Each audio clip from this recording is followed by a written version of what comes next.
একদিন যমরাজ তার সভায় বসে মানুষের পাপ পুণ্যের বিচার করছিল। এমন সময় তার নজরে আসে একজন মানুষ রাক্ষসের বেশে তার সভায় উপস্থিত। এটা দেখে যমরাজ খিলখিল করে হেসে ওঠে। এরপর হাসি থামিয়ে লোকটিকে কাছে ডাকেন এবং বড় কৌতূহলের সঙ্গে জিজ্ঞাসা করেন, কি তোমার নাম? কেনই বা এত অদ্ভুত ধরনের পোশাক পরেছ? লোকটি আস্তে আস্তে বলে, প্রভু, আমার নাম অমল দাস। আমি নাটকে অভিনয় করি আর আমার মৃত্যু নাট্যমঞ্চেই হয়েছে। তিনি অভিনয় করতেন। যমরাজ এটা বুঝতে পারলেও তিনি কি সেজেছেন এটা যমরাজের অজানাই ছিল। তাই তিনি আবার জানতে চান, তুমি কি সেজেছ? লোকটি ভয়ে ভয়ে উত্তর দেয়, প্রভু, আমি যমরাজ সেজেছি। আমি কলকাতার চন্দ্রপুরীতে সারা জীবন এই পোশাক পরেই ঘুরে বেরিয়েছি, কখনো হাসিনি।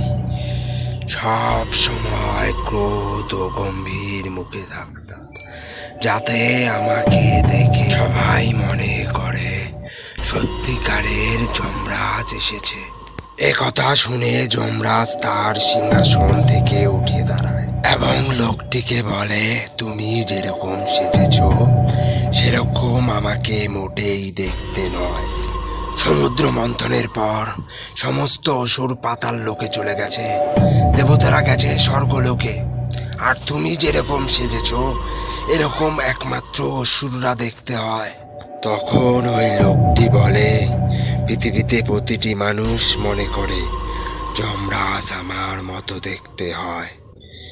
রাগী চণ্ডাল মানুষকে হত্যা করে মানুষের প্রাণ কেড়ে নেয়। এই কথা শুনে যমরাজ বলেন, আমি কাউকে মৃত্যুদণ্ড দিই না।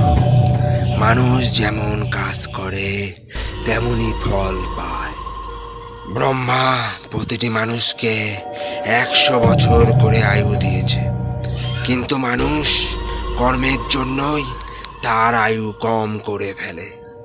যখন মানুষের আয়ু শেষ হয়ে যায় তখন আমি শুধুমাত্র তাকে পৃথিবী থেকে এখানে নিয়ে আসি আর তার পাপ পুণ্যের বিচার করে তাকে যথাস্থানে পাঠিয়ে দিই। আর আমি কখনো রাগ ও চণ্ডাল মূর্তি ধারণ করি না। কথাটি শুনে মানুষটি বলে, যদি এমনটাই হয় তাহলে পৃথিবীতে কেন সবাই আপনাকে এত ভয় পায়? কেন কেউ পছন্দ করে না যেখানে অন্য সব দেবতাদের পুজো করা হয়? কথাটা শোনার পর যমরাজ চুপ হয়ে যায় এবং সেদিনের মতো সভা সমাপ্ত করে দিয়ে নিজের ঘরে চলে।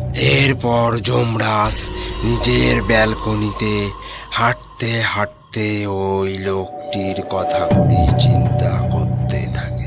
যমরাজকে চিন্তিত দেখে তার স্ত্রী ধমনা তাকে জিজ্ঞাসা করে কি হয়েছে।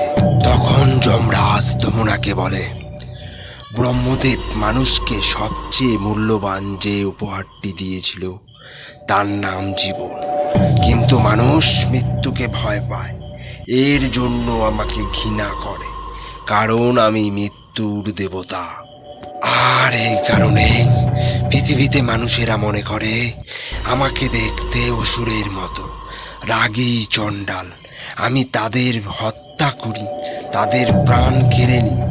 তোমরা, আমি ঠিক করেছি আমি পৃথিবীতে যাব। আমি প্রতিটি মানুষকে বোঝাবো আমি রাগী নই, চণ্ডাল নই, আমিও দেবতা। এরপর যমরাজ চিত্রগুপ্তকে সঙ্গে করে পৃথিবীর উদ্দেশ্যে রওনা দেয়, কিন্তু তারা যে রাস্তায় ল্যান্ড করে সেই রাস্তাতে হঠাৎ মন্ত্রীর গাড়ি চলে আসে। এরপর গাড়ি থেকে পুলিশ বেরিয়ে তাদের চারিদিক থেকে ঘিরে ধরে। জঙ্গি মন্ত্রীকে খুন করতে এসেছে এটা ভেবে তাদের দুজনকে থানায় থানাতে নিয়ে যায়। যমরাজ কি পারবে থানা থেকে সহজেই বেরোতে, এবং কি করে মানুষের মনে তার প্রতি যে ছবি রয়েছে সেটা সরাবে? জানতে হলে অবশ্যই আগামী পর্ব আপনাকে দেখতে। এরকম আরো গল্পের জন্য চ্যানেলটিকে লাইক ও সাবস্ক্রাইব করুন।